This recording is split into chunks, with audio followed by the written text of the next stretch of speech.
it's time for the next full review from the Safehouse in the Hills DLC in GTA Online, and this is for the brand new Vapid FMJ Mk V. Now this is a car that I may have unfairly maligned, and I'm not going to say I'm going to row back on this one, but I have had, you know, a bit of a change of heart. Not a lot, but a bit. So what was my problem? Well, to describe the problem, here's Holly from Red Dwarf. I can't do it. I can't cope. Look, we're travelling faster than the speed of light. That means by the time we see something, we've already passed through it.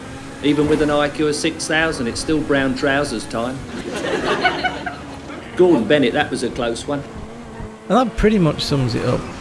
I'm not complaining about the handling per se. I'm definitely not complaining about the speed. This is definitely a fast car. I'm certainly not complaining about the looks. What bothers me is what I referred to as a dead zone, but you could probably, it's very, very understeering.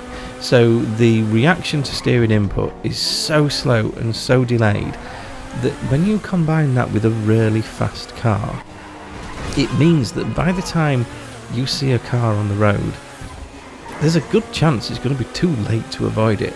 And the normal turning point for corners does have to change, because again, if you turn into a corner as you normally would, you're just going to completely miss it and understeer wide. And if you want to see what that looks like, here are a few practice laps.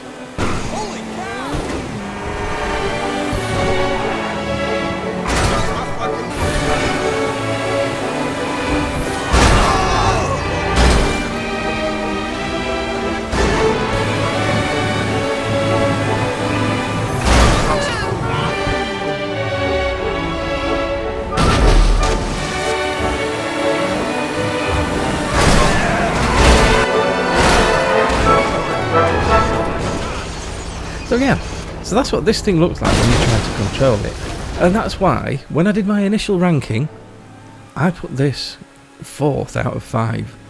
Which, that's not good. Whichever way you look at it, that's not a good ranking. Now, I have changed my mind on that a little bit. At the time I said it may be that this would redeem itself on the track, and it may redeem itself with a little bit of practice. And it was certainly the latter that seemed to help. So, how did I solve this? Well, it's not like the Vista Extreme. I didn't need to change the setup.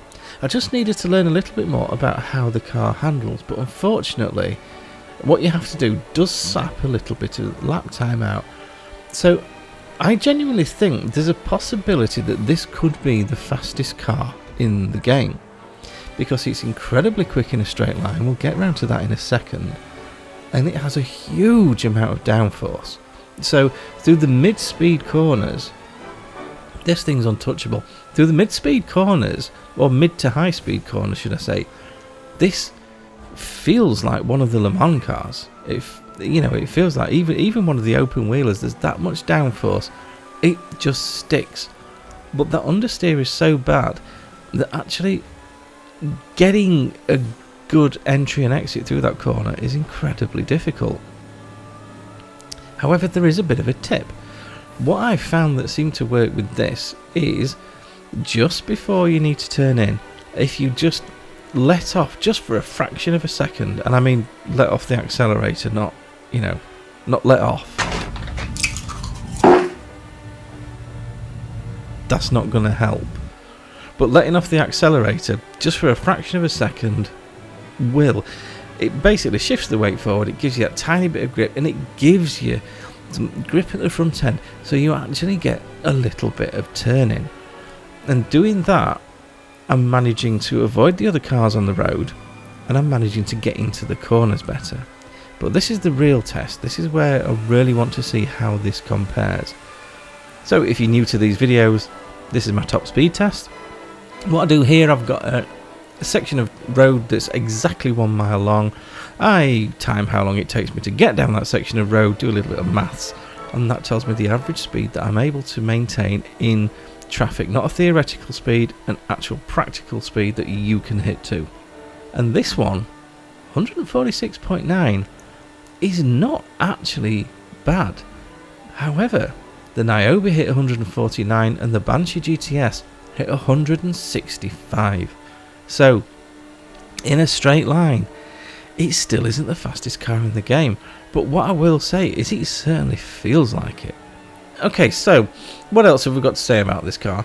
Well, first of all, it's not cheap. It's not available to anyone outside of GTA Plus at the moment.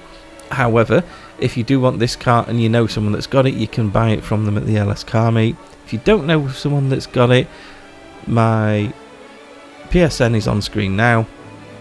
Add me as a friend, meet me in a session, I'll sell you this, and any of the other cars that are locked, I've got them all at the moment, so if you want to buy those, or any other deleted cars for that matter, I've got most things, so if you want to buy anything like that, add me as a friend, meet me in a session, we'll do that. However, back to this, even when it does become available, my god, this thing's expensive. It's about 3 million to buy, and then another million plus for the HSW upgrade, then your individual upgrades. Point in fact, I bought this one from a friend who had already applied the HSW upgrade and all of his customizations. All I did is I changed some of the customizations and did the liveries how I wanted them. And this cost me to buy $5.3 million. Now that is a very expensive car. That makes it about the same price as a Banshee, and in almost every scenario I think the Banshee is probably going to beat this car. Now it will be interesting to see how this fares against the Banshee in tracks that aren't totally top speed focused, but tracks that have a lot of mid to high speed corners. Because it could well be that as soon as you're on a track with high speed corners, this thing might just decimate all, because it's got so much downforce. Combine that with a very, very respectable top speed, not the highest, but still incredibly respectable top speed. It could be that this is just the car to beat on any track where there isn't something that means it leans towards the top speed cars. Now I've got to admit, my track here, because there's such a long stretch along the back, it does favour cars with a high top speed, but nevertheless, even with all those negatives, this is still putting in a solid time. As we come over the finish, we've done a 7:15, which is incredibly quick. That makes it the third fastest car that I've tested around this track. The only cars that were faster were the Niobe in second place and the Banshee GTS in first place. The main difference between the two is, whilst the Niobe is twitchy, it has much more predictable turning, and whilst the Banshee is just fabulous all round. It has great handling, it's easy to use.